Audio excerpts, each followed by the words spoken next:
na KTN. Serikali imesitisha mpango wa kujenga masoko kwa kutumia hazina ya ushuru wa makazi. Katibu mkuu wa muungano wa vyama vya wafanyakazi KOTU Francis Atwoli alitangaza jijini Nairobi kuwa hatua hiyo inaanza kutekelezwa mara moja. Amewahakikishia wafanyakazi kuwa fedha zote zilizotumika kwa ujenzi wa masoko kutoka kwa hazina hiyo zitarudishwa kikamilifu bila kuchelewa. Rais amesema tayari alikuwa amesimamisha, na tukimuuliza ya kwamba ni lazima asimamishe, akasema amesimamisha mambo ya pesa za nyumba kujenga soko.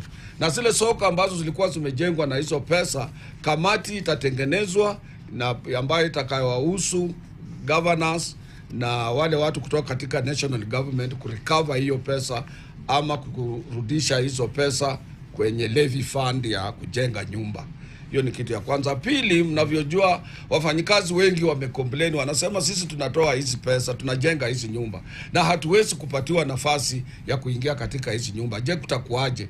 Tumeuliza, tumekuwa katika mkutano wetu na rais, tumekubaliana ya kwamba kwanza deposit ilikuwa ni 10%. Tumerudisha hiyo deposit kwa 5%, 5 kwa 100.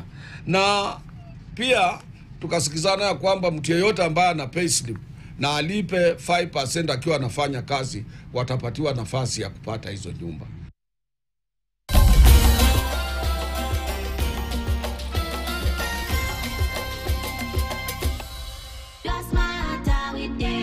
Introducing the Smart